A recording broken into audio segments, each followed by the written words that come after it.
Horror कहानियां थी। काला जादू। अपने बेटे रिशु के माथे से टपकते हुए पसीने को देखकर सविता की हालत खराब हो गई। ऐसा आज पहली बार नहीं हुआ जब रिशु नींद से घबराकर जागा है। हाय मेरा बच्चा, न जाने किसकी नजर लग गई है तुझे। जब से मेरे बच्चे ने 10वीं के एग्जाम में स्कूल टॉप किया है तब से रोज बुरे बुरे सपने आने लगे हैं। हाँ माँ, मैंने आज फिर से एक काले साए को देखा। वो यहीं मेरी आंखों के सामने खड़ा था। माँ मुझे बचा लो माँ। वो मुझसे कह रहा था कि मुझसे बदला लेगा। माँ कहीं ये प्रशांत। चुप कर, कैसी बात कर रहा है? दोबारा उसका नाम मत लेना। तुझे पता है ना, उस प्रशांत ने आत्महत्या कर ली, तो बार बार उसका नाम मत लिया कर। मम्मी, क्या सच में प्रशांत ने आत्महत्या की थी? चुप कर, बहुत सवाल पूछता है आजकल। और फिर रात के वक्त सविता के पूरे घर में एक अजीब सा काला धुआं छाने लगा। गहरी नींद में सोई सविता की जैसे ही आंख खुली उसका दम घुटने लगा। वो दौड़कर रिशु के रूम की तरफ गई जहां उसके दरवाजे पर घूमती एक काली परछाई देख वो बुरी तरह से घबरा गई। कौन है वहाँ? कौन है? सामने आओ। ये मैं हूँ, तुम्हारी काली करतूत। और अब मैं तुम्हारे बेटे को ले जाने आया हूँ। नहीं, मेरे बच्चे को छोड़ दो प्लीज। मेरे रिशु को कुछ मत करना। वो परछाई रिशु के कमरे में घुस जाती है। सविता भी उसके पीछे पीछे दौड़ कर जाती है और देखती है कि अब वो साया साफ नजर आ रहा था। वो सर से पैर तक खून में सना हुआ था और उसके शरीर के सारे अंग कटे फटे हैं। क्या चाहिए तुम्हें? तुम जो बोलोगे मैं करूंगी, लेकिन मेरे रिशु को छोड़ दो। उस परछाई ने रिशु को गर्दन से पकड़कर दीवार के सहारे हवा में उछाल दिया। रिशु जोर जोर से चिल्लाने लगा। माँ बचाओ मुझे, बचा लो माँ, ये मुझे मार डालेगा। माँ मुझे बचा लो माँ। नहीं ऐसा मत करो, मुझे मार दो लेकिन मेरे बच्चे को छोड़ दो। मैं तुम्हारे आगे हाथ जोड़ती हूँ। वो परछाई रिशु को जमीन पर गिरा देती है और अचानक वहां से गायब हो जाती है। रिशु, मेरा बच्चा, तू ठीक तो है ना? कुछ बोल बेटा, क्या हुआ है तुझे? मैं ठीक हूँ माँ। क्या हुआ था यहाँ पर? कुछ नहीं बेटा, कुछ नहीं। तू परेशान मत हो। हम कल ही गांव के बाहर जो तांत्रिक महाराज रहते हैं उनके पास चलेंगे। ठीक है माँ, हम जल्द ही उनके पास चलेंगे। मुझे बहुत डर लग रहा है माँ। ये बार बार मुझे डरावने सपने आना, ये सब हमारे साथ क्यों हो रहा है माँ? अगले दिन सविता अपने बेटे रिशु को लेकर गांव के बाहर तांत्रिक के पास जाती है।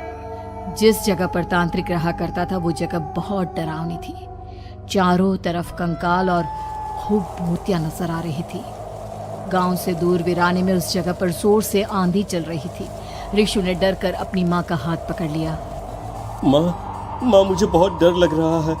ये कैसी जगह है? देख बेटा, हमारे साथ जो कुछ भी हो रहा है उसका इलाज सिर्फ और सिर्फ ये तांत्रिक महाराज ही बता सकते हैं। अब यही है जो हमें प्रॉब्लम से बाहर निकाल सकते हैं। जैसे ही सविता और रिशु तांत्रिक की झोपड़ी के अंदर पहुंचे, वहां का नजारा देखकर उनकी आंखें फटी की फटी रह गई। तांत्रिक की झोपड़ी के अंदर कई सारे लोग अपनी गर्दन घुमा घुमा कर जोर जोर से चीख रहे थे। कौन हो तुम और यहाँ क्यों आई हो? महाराज, मेरे बेटे को कुछ दिनों से एक डरावनी काली परछाई नजर आती है और कल रात उसने मेरे बेटे पर हमला भी कर दिया।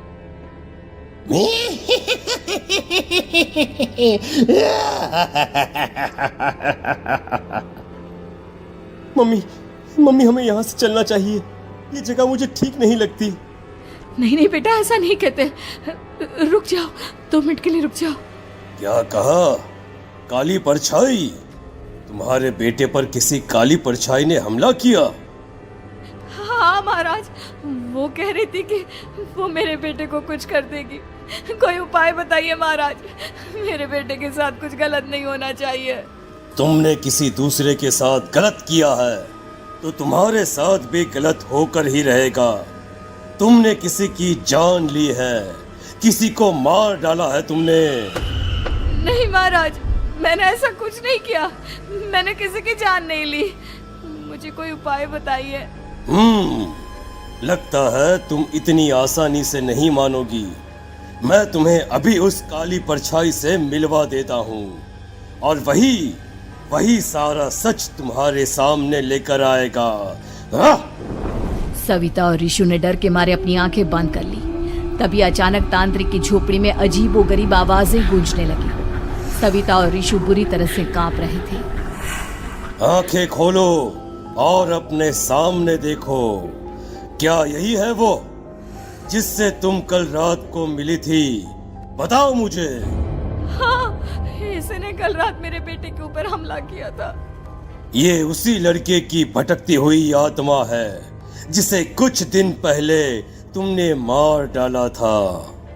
मम्मी ये महाराज क्या कह रहे हैं? क्या सच में आपने किसी की जान ली है, किसी को मार डाला है?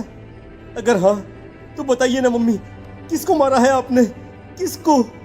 तुम्हारी माँ इतनी आसानी से सच नहीं बताएगी बेटा। इसने एक बच्चे की जान ली है। कहीं उसका नाम प्रशांत तो नहीं महाराज? वो मेरा दोस्त है, मेरा पड़ोसी है। सही पहचाना। देखा सविता, तुम्हारा खुद का बेटा भी जानता है कि तुमने किसी के प्राणों की बलि चढ़ा दी और इसीलिए अब उसकी बुरी आत्मा तुम्हारे घर में भटकती है। मुझे माफ कर दीजिए महाराज, मुझसे बहुत बड़ी गलती हो गई। प्रशांत हमारे पड़ोसी का बेटा था।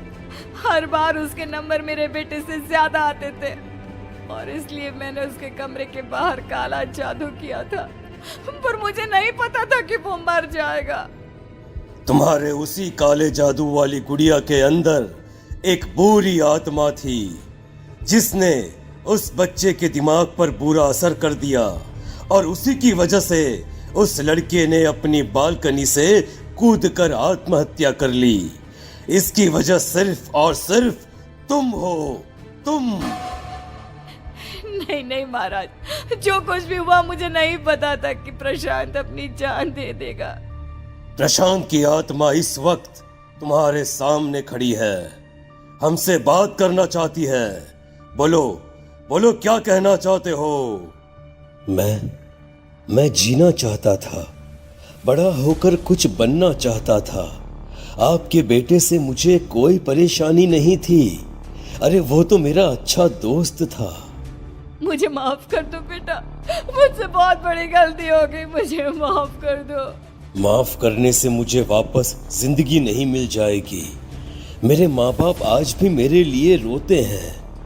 आपने मेरे साथ बहुत गलत किया है, बहुत गलत। और तभी अचानक प्रशांत की आत्मा वहां से गायब हो जाती है। सविता जोर जोर से रोने लगती है। सुन लिया तुमने? ये तुम्हारे अपने ही किए हुए पाप हैं जो इस तरह से तुम्हारे सामने आ रहे हैं। माँ, ये आपने अच्छा नहीं किया। सिर्फ 10th बोर्ड के एग्जाम में मैं टॉप कर पाऊं, इसलिए आपने मेरे दोस्त के ऊपर काला जादू कर दिया। नहीं मम्मी, नहीं, अब हम कभी खुश नहीं रह पाएंगे, कभी नहीं। मेरे दोस्त की आत्मा को कभी शांति नहीं मिलेगी मम्मी, कभी नहीं। लेकिन मैंने जो कुछ भी किया सिर्फ तुम्हारे लिए किया।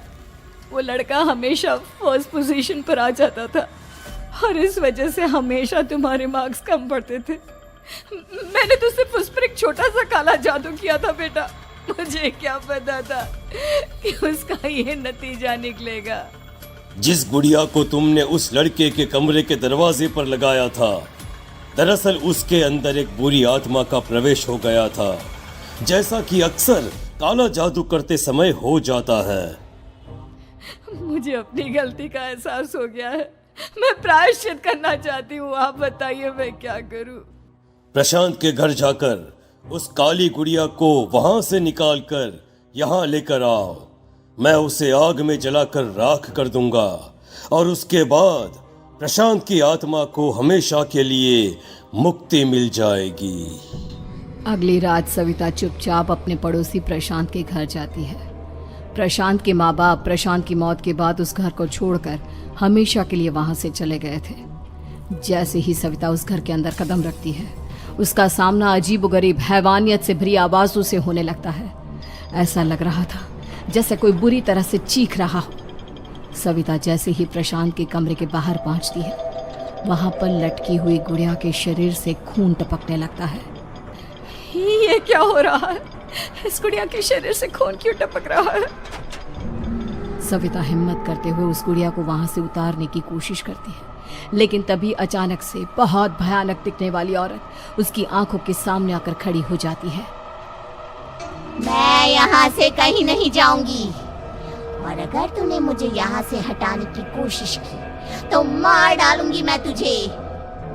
नहीं नहीं, मुझे तुम्हें यहाँ से ले जाना ही होगा, नहीं तो मेरा बेटा, उसकी जान को खतरा है। मैं तुम्हें नहीं छोड़ सकती। अगर तुम्हारे अंदर हिम्मत है तो मुझे इस घर से बाहर ले जाकर दिखाओ। और ऐसा कहकर वो औरत सविता के ऊपर हमला कर देती है और उसे हवा में उछाल उछाल कर जमीन पर पटकती है। लेकिन तभी अचानक मौका देखकर सविता अपने हाथ में ली हुई सुई उसके हाथ में चुभो देती है। हाथ में सुई लगते ही वो औरत जमीन पर तड़पने लगती है। ये क्या किया तूने? ये क्या कर दिया? तुझे ऐसा नहीं करना चाहिए था। तांत्रिक ने मुझे कहा था कि तुझसे जीतने का सिर्फ यही एक तरीका है जिससे मैं अपने पापों का प्रायश्चित कर सकती हूँ और अपने बेटे की जान बचा सकती हूँ। और उसके बाद वो डरावनी दिखने वाली औरत एक छोटी सी जादुई गुड़िया में तब्दील हो गई और सविता ने उसे ले जाकर तांत्रिक को दे दिया। तांत्रिक ने जादुई गुड़िया को आग के हवाले कर दिया।